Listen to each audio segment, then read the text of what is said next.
galera! Bem-vindos ao episódio de hoje. Acho que vocês já devem ter visto ou ouvido falar sobre o filme Jurassic Park, né?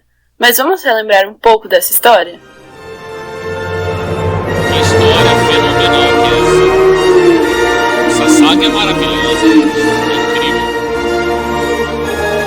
No filme, um bilionário cria um parque temático de dinossauros em uma ilha fictícia na Costa Rica, usando tecnologia para trazer dinossauros extintos de volta à vida. Para fazer a chamada extinção, foram criados clones de dinossauros a partir de DNA de insetos, que estavam preservados em fósseis no âmbar desde a pré-história. E todo o filme gira em torno de cientistas, funcionários do parque e visitantes tentando lidar com os problemas da desextinção, já que tudo que eles planejaram para colocar espécies em um ambiente moderno sai completamente fora do controle, assim que os animais escapam de toda a segurança do parque. Pensando nisso, vocês já se perguntaram o que aconteceria se o T-Rex, um dos maiores predadores que já existiu, voltasse à vida em pleno século XXI? Então, é sobre isso que vamos falar hoje. O T-Rex é um dos dinossauros mais conhecidos popularmente por causa dos filmes famosos como Jurassic Park. Mas, há milhões de anos atrás, existia uma enorme variedade de formas e tamanhos de dinossauros. Alguns deles eram carnívoros, como o fascinante Tiranossauro Rex, enquanto outros eram herbívoros, como o gigantesco Brachiosaurus. Toda essa diversificação se deu pelo que chamamos de seleção natural. Você sabe o que é isso? A seleção natural é um mecanismo evolutivo, ou seja, um processo que atua na evolução dos organismos. Nesse caso, pressões evolutivas como predação e competição atuam sobre os organismos, e aquele que viver mais e tiver mais sucesso reprodutivo, ou seja, deixar mais descendentes, poderá passar suas características, a sua genética, ou ainda, em outras palavras, o seu DNA para as próximas gerações. Dessa forma, os descendentes vão apresentar as características daquele ser vivo. Mas os organismos que não viverem por tanto tempo e não se reproduzirem muito, não passarão adiante as suas características. Com isso, as características do indivíduo que deixou mais descendentes serão selecionadas. Simplificando a ideia, a seleção natural seleciona o ser mais apto, mais adaptado a viver em um certo ambiente, com determinadas condições. É sempre bom ressaltar que isso é relativo, então aquela história de o mais forte sobrevive é fake news, já que a evolução não é necessariamente o mais forte, é o mais apto. É o que se adaptar melhor ao habitat que tiver. Quem tiver um nicho ecológico mais favorável ao habitat. Entendeu? Quem se der melhor no seu nível trófico, quem se reproduzir mais, quem sobreviver por mais tempo, quem está mais apto a viver, a se estabelecer naquele local. Não é necessariamente mais forte de força física, é mais apto. não tem um propósito e as mutações, mudanças do material genético, ocorrem ao acaso. O próprio caso dos dinossauros serve de exemplo. A hipótese mais aceita atualmente para a extinção desse grupo envolve a queda de um asteroide enorme na Terra. O impacto, juntamente com mudanças ambientais, como a fumaça que foi levantada e a maior atividade de vulcões, provavelmente afetou de forma diferente cada grupo de seres vivos. Exatamente. Os dinossauros eram gigantescos, então eles foram afetados. Mamíferos pequenos, existiam muitos musaranhos, roedores. Os aracnídeos, os insetos conseguiram se enterrar. Isso eles conseguiram ficar embaixo da terra, eles conseguiram sobreviver. Porque eles se adaptaram bem melhor do que os dinossauros, porque eles eram muito grandes e não tinham onde se esconder. Então eles iam sentir o impacto do asteroide que caiu lá no México, na península de Yucatán. Entendeu? Eles iam sentir o impacto, iam sentir aquela nuvem de poeira gigantesca. A atmosfera ficou tóxica, o ar ficou rarefeito, né? Impossível respirar. O oxigênio foi pro vinagre, né? Não tinha mais como respirar. Atividade vulcânica intensa, terremotos, tsunami, muita coisa aconteceu. Aí outros dinossauros que escaparam desses eventos extremos acabaram o quê? Sentindo o efeito cascata, né? Como se fosse um dominó. É assim, os herbívoros vão à extinção, obviamente que os carnívoros também vão, porque não vai ter alimento disponível para eles.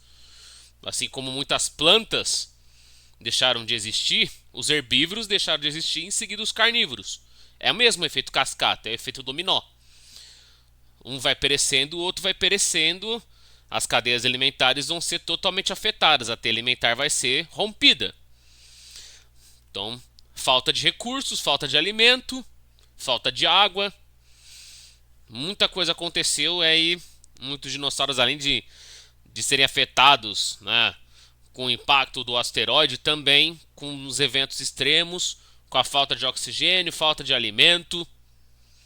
Então o impacto foi mesmo a longo prazo em grandes proporções. E a maioria dos dinossauros, inclusive o T-Rex, que em teoria seriam os mais fortes, foram extintos. Mas Não é bem assim que funciona, tá? Eu sei que o Tiranossauro Rex, que muita gente fala isso porque é o dinossauro mais famoso de todos. É o mais famoso. Aí em seguida vem Triceratops, vem Velociraptor, vem Brachiosauro, vem Stegossauro. A galera vai pensar mais no T-Rex, porque é o mais famoso de todos, é o que mais chama atenção, né? Porque como já diz o paleontólogo Richard Owen, que foi o primeiro a estudar os dinossauros, acredito que ele foi um dos pioneiros. Me corrija se eu estiver errado, paleontólogos e geólogos de plantão que estiverem me assistindo, vamos dialogar aqui. Bom, como é que funciona? Ele disse exatamente, dinossauro, o que significa a etiologia da palavra? Lagarto terrível, lagarto assustador, amedrontador, enfim. É assim que funciona. Intimidador, enfim, é isso que está dizendo o nome.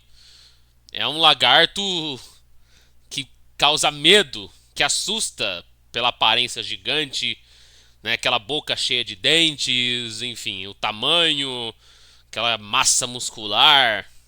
É uma coisa que chama a atenção, né? Algo chamativo. É algo que vai prender a atenção de todos. Mas é aquilo, por causa dos filmes, por causa de animações, de brinquedos, de muita coisa que fez com que o T-Rex ficasse mais famoso. Só que ele não era o número 1 dos dinossauros. Nem mesmo dos carnívoros, que eram terópodes. Os dinossauros eram divididos em 3 grupos. Eles são divididos em 3 grupos. 3 grandes grupos.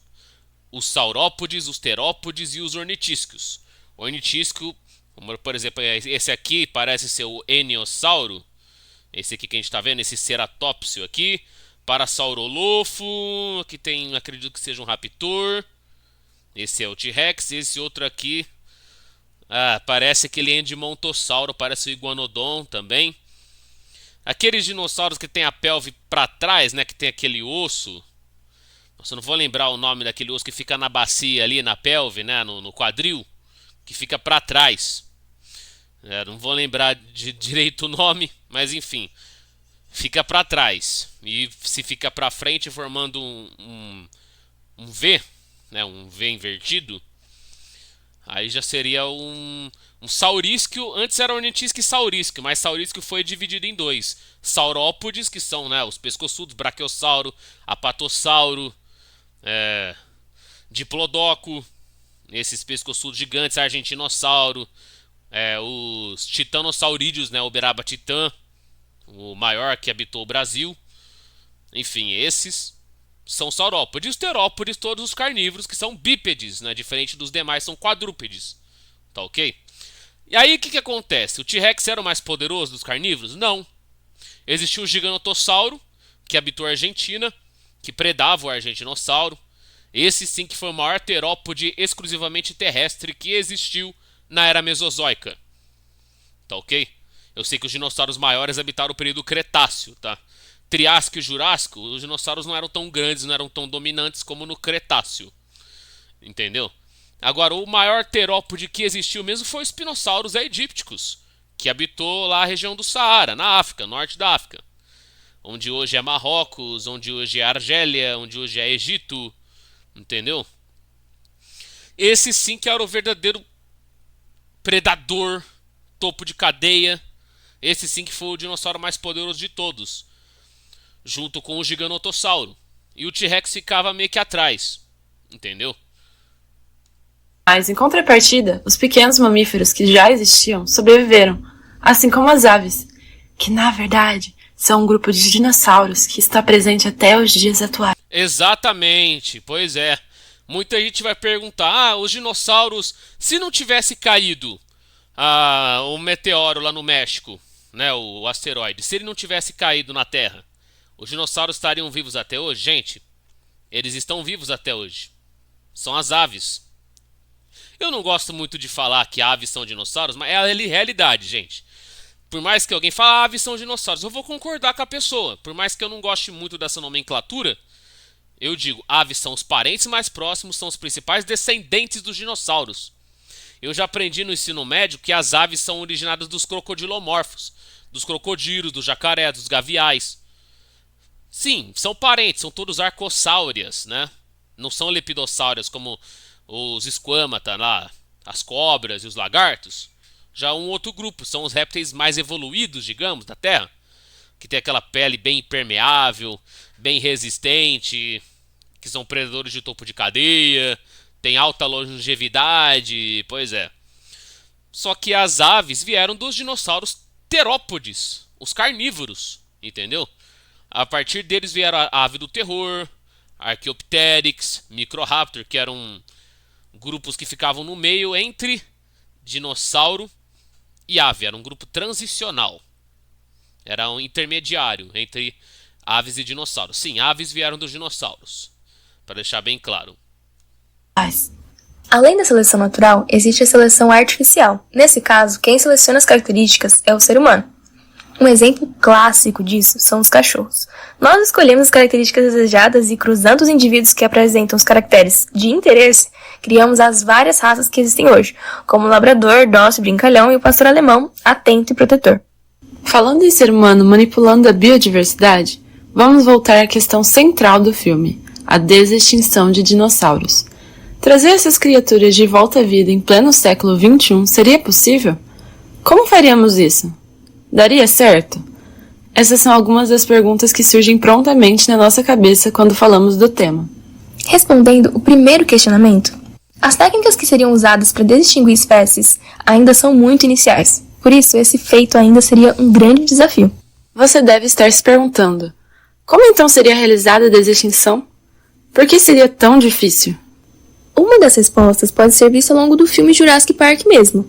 Lá, foram feitos clones de dinossauros a partir de DNA de insetos que estavam preservados desde a pré-história. Mas percebe que para fazer isso o DNA precisa ser preservado?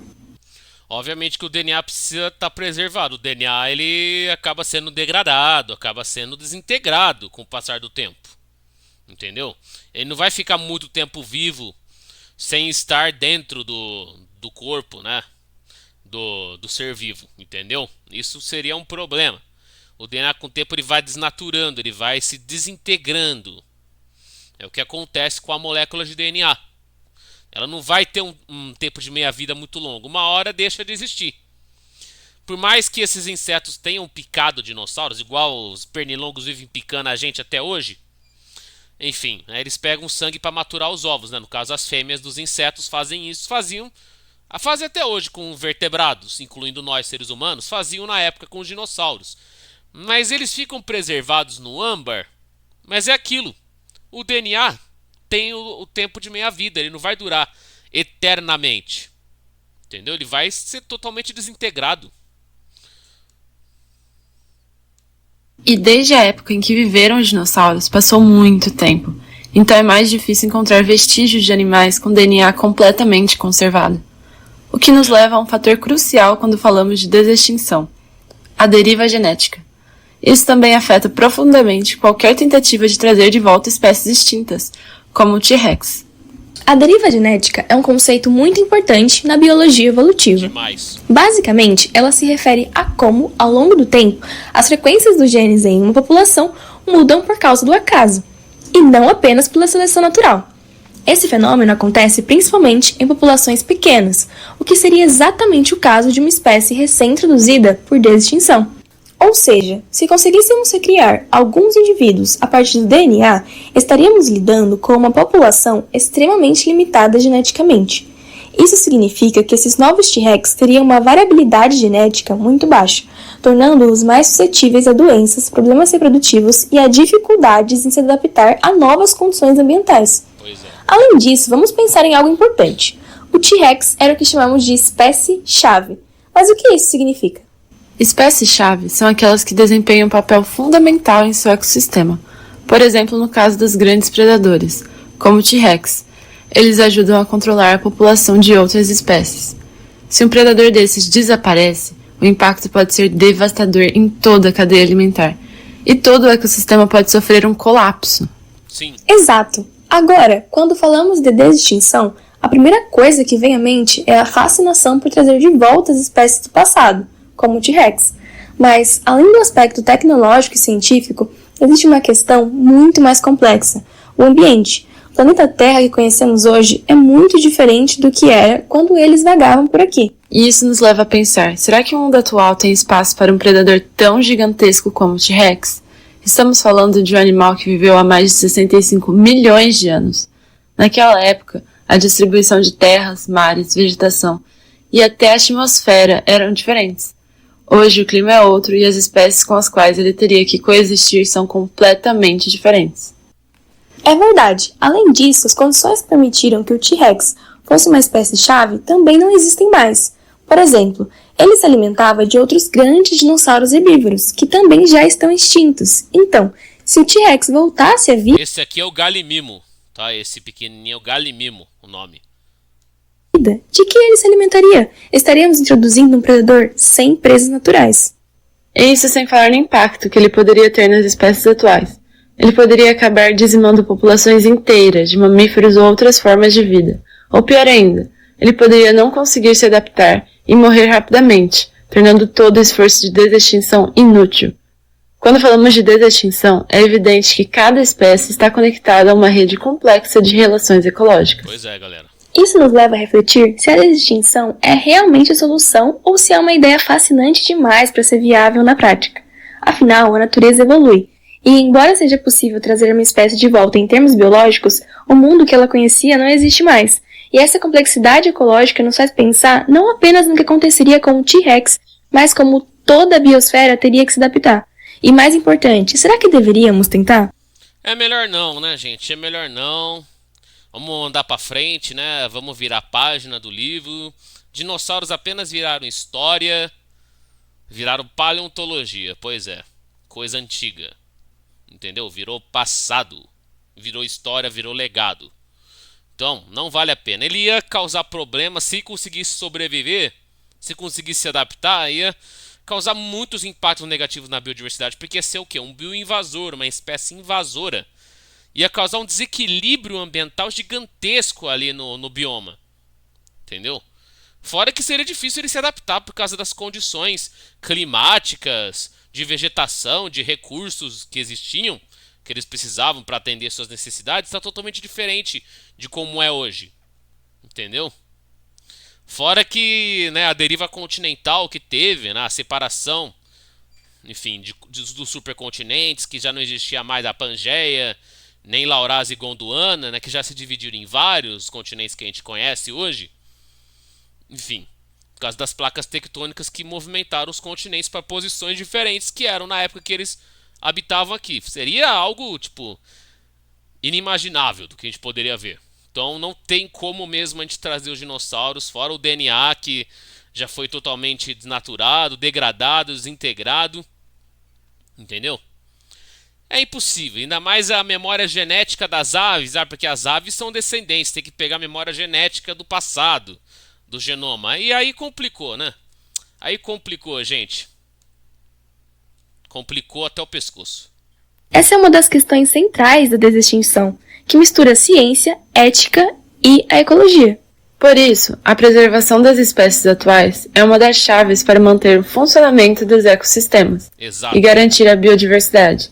Diferente da desextinção, que é uma tecnologia promissora, mas ainda muito especulativa, preservar as espécies que já temos é uma ação direta e comprovada, que pode prevenir muitos dos problemas ecológicos que discutimos até agora. E é aqui que entra a questão da ética. Em vez de gastar recursos tentando recriar o passado, devemos nos concentrar em proteger o presente.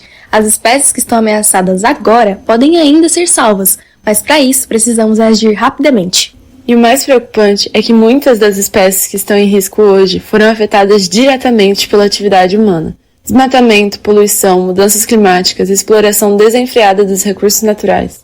Então, preservar essas espécies é também uma questão de responsabilidade nossa. Bom, galera, chegamos ao fim do episódio de hoje. Falamos sobre desextinção, o impacto de espécies-chave como o T-Rex, os desafios ecológicos e genéticos de trazer espécies extintas de volta e, claro, a importância de focarmos na preservação das espécies que ainda temos. Espero que vocês tenham gostado. Até a próxima! Vejo vocês numa próxima. Bom, gente, já vai se inscrever no canal, ativa o sininho, deixa muito like nesse vídeo, ficou top a produção, hein? Gostei bastante, ó. Compartilhe meu conteúdo, nosso conteúdo aí com todo mundo. Me sigam nas redes sociais, arrobas na descrição. E lembre-se do nosso clássico eterno bordão, hein? Porque o conhecimento vai dominar o planeta. Porque aqui é o planeta do conhecimento. Guys, vejo vocês no próximo vídeo. Tchau, tchau, fui.